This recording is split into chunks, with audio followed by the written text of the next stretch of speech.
Bom dia, a paz do nosso Senhor seja com todos vocês, meus irmãos, meus amigos e ouvintes deste canal. Eu peço que vocês entrem no canal, se inscrevam, dê um joinha lá e compartilhe a palavra de Deus com outros que você sabe que tanto quanto você e eu precisamos, né, de conhecer a palavra de Deus. Amém? Então, em nome de Jesus, eu quero falar hoje com você sobre o capítulo 7 de Romanos, que Paulo, ele faz uma ilustração do casamento, né? E ele fala da luta contra o pecado que ele próprio vivenciava na vida dele, na alma, na carne, né? E ele fala sobre como a lei de Deus se aplica e influi em três tipos de pessoas. Ele fala primeiro sobre pessoas espirituais e a lei. E a relação de uma pessoa espiritual com a lei, elas são como viúvas, ele fala na palavra, livres de seus maridos. Elas são como homens mortos, livres de suas paixões pecaminosas. Aí ele fala a relação com o Salvador, a nossa relação, pessoas espirituais em relação com o Salvador, com Jesus. Ele fala aqui para nós, no capítulo 7, que elas foram criadas por Cristo e estão isentas da lei, que elas devem produzir frutos através de Jesus Cristo. Assim, as pessoas espirituais, elas estão livres da lei. Amados, produzir frutos, nós estamos enxertados na videira verdadeira que é Jesus Cristo. Nós somos um galho.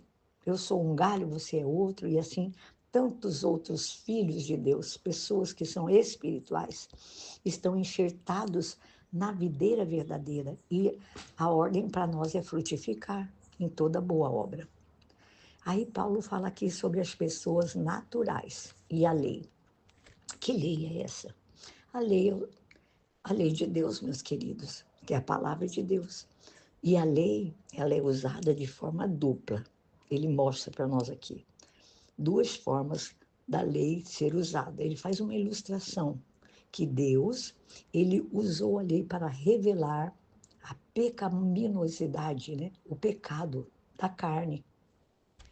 E ele dá um outro exemplo sobre o uso da lei, o uso da condenação. O pecado usou a lei para reacender a pecaminosidade da carne. Assim sendo, as pessoas naturais, elas estão condenadas pela lei. Aí ele fala das pessoas carnais e a lei. Paulo, ele aprendeu, né? Ele fala aqui nesse capítulo 7, que é tão curtinho, irmãos.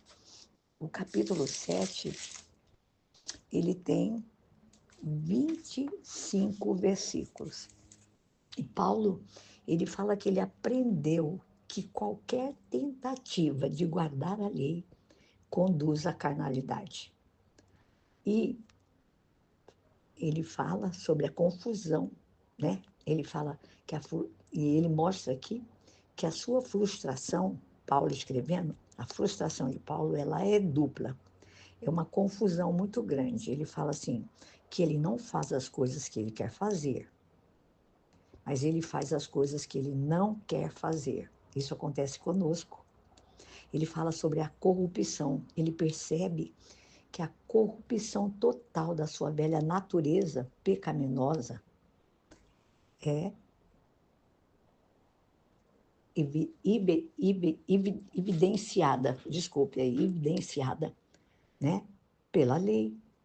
E ele fala que ele chega a uma conclusão, ele compreende essa batalha diária que nós travamos, que se travava dentro dele. Essa mesma batalha se trava dentro de nós. Nós queremos muito mais acertar do que errar. E muitas vezes a nossa velha natureza sempre está prontinha para fazer você e eu errarmos, né? Para fazer o errado. Mas a nossa nova natureza em Cristo Jesus, sempre, amados, vai estar pronta para nós fazermos aquilo que é certo, de acordo com a palavra. E aqui Paulo ele fala que ele aprendeu que não tentar guardar a lei pode conduzir à espiritualidade. Então, ele mostra para nós a agonia dele, do problema dele. Ele fala assim: miserável homem que eu sou, quem me livrará do corpo desta morte? Mas aí ele mesmo encontra uma resposta no versículo 25. Ele fala assim: graças a Deus por Jesus Cristo, nosso Senhor. Eu quero ler para vocês. Ele fala assim: miserável homem que sou. Versículo 24 do capítulo 7. Quem me livrará do corpo sujeito a esta morte? Graças a Deus por Jesus Cristo, nosso Senhor.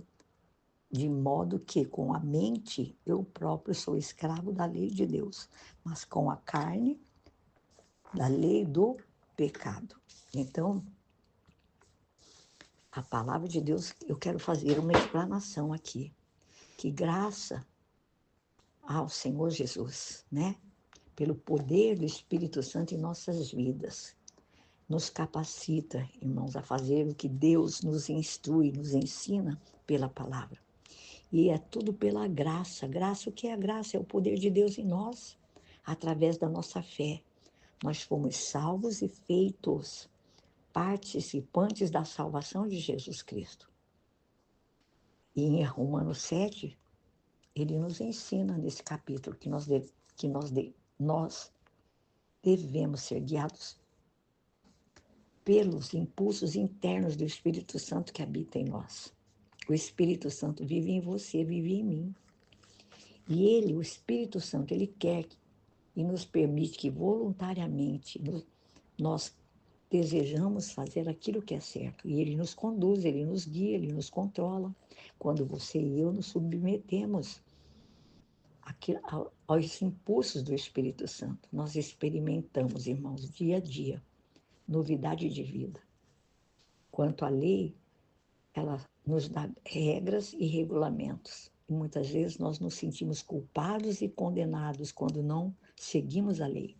Mas o Espírito Santo, pela graça de Deus em nós, nos dá não apenas, amados, o desejo de fazer o que é certo, mas também ele nos capacita a termos um novo procedimento, um novo zelo, um cuidado, sabe, para fazermos aquilo que é certo. Nos capacita a servir a Deus com alegria, com entusiasmo, com motivação, porque nós somos movidos por um sentimento muito bom, não por obrigação. Então nós devemos aprender a ser guiados pelo Espírito Santo, que deve ser um dos principais objetivos de todos nós crentes em Jesus Cristo. Amados, somente o Espírito Santo conhece a mente de Deus com relação à sua vida e à minha vida. Em todas as nossas circunstâncias, ele revelará a vontade de Deus a nós e ele vai nos conduzir à medida que nós seguimos, sabe, diligentemente os seus impulsos, os seus apelos. O que significa impulsionar? Significa lembrar, nos dar um sinal. Não é força, controle, manipulação, não.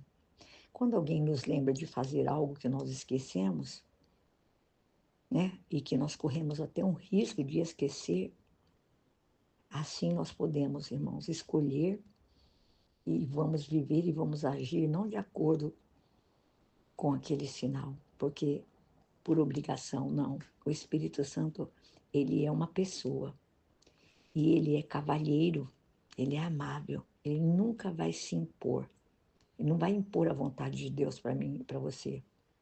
Deus é quem coloca diante de cada um de nós a vida e a morte. E é Deus que nos incentiva a escolhermos a vida para que você e eu, para que todos nós, descendentes de Deus, de Jesus, agora, após Jesus, possamos ter uma vida abençoada, a vida que Deus planejou para cada um de nós, amém?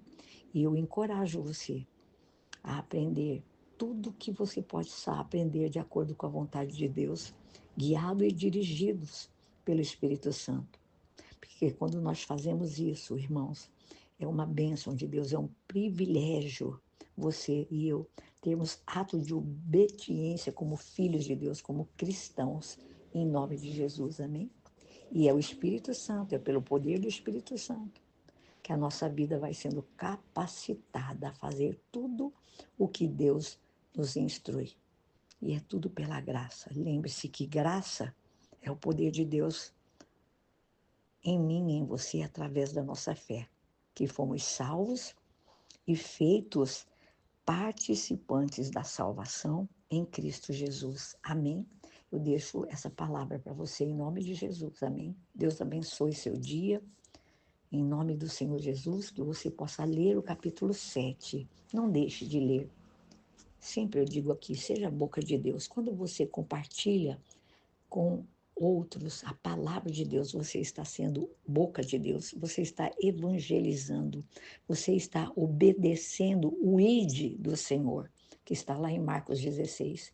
É para a igreja esse ide. O Senhor Jesus, antes de ele ascender-se aos céus, ele falou para os discípulos: ide por todo o mundo, pregai o evangelho a toda criatura. Aquele que crer será salvo, o que não crer será condenado.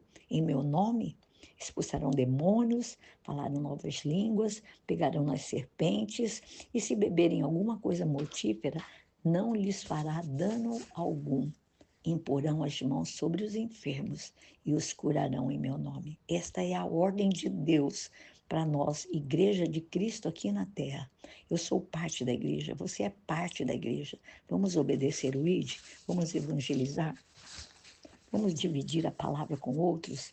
Como eu estou sendo boca de Deus para a sua vida, seja você boca de Deus para outros. E assim nós vamos obedecer a palavra. Amém? Deus abençoe sua vida. Um beijo no seu coração, em nome de Jesus.